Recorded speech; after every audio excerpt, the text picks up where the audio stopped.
உங்கள் வீட்டில் paint peel ஆகிறது, bubbles, yellow patches and musty smell and black fungus இதெல்லாம் வராமல் எப்படி தடுக்கணும் அண்ட் வந்ததுக்கப்புறம் அந்த ரிப்பேர் பண்ணுற டெக்னிக்கை தெரிஞ்சுக்க இந்த வீடியோவை லைக் பண்ணிட்டு ஃபுல்லாக பாருங்கள்.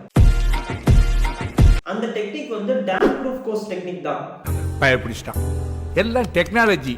டேம்ப் ப்ரூஃப் கோர்ஸ்னா ஃபவுண்டேஷனுக்கு மேலே, அதாவது பிளிந்த் லெவலில் வாட்டர் ப்ரூஃப் லேயரை அப்ளை பண்ணுறது தான். க்ளீனாக இருக்க டேபிளில் எப்படி காஃபி ஸ்டெயின் ஆகாமல் இருக்க சாசரை யூஸ் பண்ணுறோமோ அது மாதிரி சாயில் இருக்கிற வாட்டர் கண்டென்ட் கொஞ்சம் கொஞ்சமாக ஃபவுண்டேஷன்ல இருந்து வாலுக்கு பெனட்ரேட் ஆகாமல் இருக்க டேம்ப் ப்ரூஃப் கோர்ஸ் யூஸ் பண்ணணும். டேம்ப் ப்ரூஃப் கோர்ஸில் சில்மேட், bitumen mastic and DPC concrete இவ்வளோ டைப்ஸ் இருக்கு.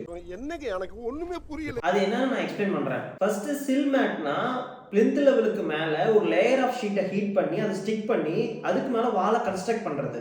செகண்ட் பிட்டுமன் மேஸ்டிக்னா தார் பிளஸ் சாண்ட் இது ரெண்டையும் மிக்ஸ் பண்ணி ஒரு ஃபவுண்டேஷன் லேயரா அப்ளை பண்றது.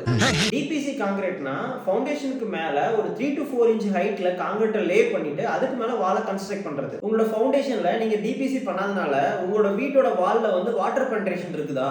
அப்ப என்ன பண்றது? இதுக்கு ஆல்டர்னேட்டிவா டிபிசி இன்ஜெக்ஷன் மெத்தட்னு சொல்லுவாங்க. அப்படின்னா உங்களோட வால்ல கரெக்டான மெஷர்மெண்ட்ல ட்ரில் பண்ணி அதுல பேஸ்ட்டை ஃபில் பண்ணிட்டீங்கன்னா அந்த பேஸ்ட் ஸ்ப்ரெட் ஆகி ஒரு டிபிசி ஆக்ட் ஆயிடும். இந்த DPC injection method 20 to 30,000 expense ஆகும். ஸோ எங்களை கான்டாக்ட் பண்ணா டியூரிங் கன்ஸ்ட்ரக்ஷன் அப்ப இந்த 500,000 மிச்சம் பண்ணாம உங்களோட பில்டிங்கை ஸ்ட்ரென்த் அண்ட் டியூரபிலிட்டி கட்டி கொடுப்போம். தேங்க்யூ.